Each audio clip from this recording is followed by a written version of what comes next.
বাংলা কোন পথে যাচ্ছে? এখন যদি এসআইয়ের নিয়ে আন্দোলন করতে হয় তাহলে তো আমাদেরকে বিভিন্ন কোর্ট চত্বরে করা উচিত ছিল।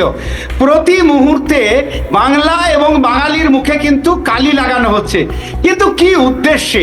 প্রতি মুহূর্তে ধর্ণা মঞ্চ থেকে যেভাবে স্লোগান দেওয়া হচ্ছে, যেভাবে উস্কানি দেওয়া হচ্ছে, তার থেকে একটা বিষয় হয়তো স্পষ্ট হচ্ছে যে পশ্চিমবঙ্গের মুখ্যমন্ত্রী চাইছেন যে কোনোভাবে পশ্চিমবঙ্গের রাষ্ট্রপতি শাসন জারি হোক, তাহলে তার ভোটে সেটাকে তিনি কাজে লাগাবেন যে পশ্চিমবঙ্গের রাষ্ট্রপতি শাসন জারি করতে বাধ্য হয়েছে।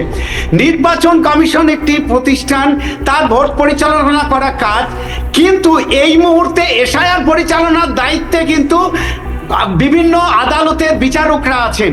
সুতরাং বিক্ষোভ যদি দেখাতেই হয়, নাম যদি সংশোধন করতেই হয়, বিভিন্ন আদালত চত্বরে করা উচিত, ডিএম অফিসে গিয়ে করা উচিত। কেন তাহলে নির্বাচন কমিশন ঘেরা করা হচ্ছে?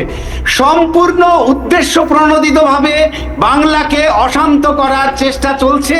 আমি জানি না আগামীর ভোট কতটা রক্তাক্ত হবে, কতটা সাংঘাতিক হবে। আমরা কিন্তু এখন থেকেই ভয় পাচ্ছি।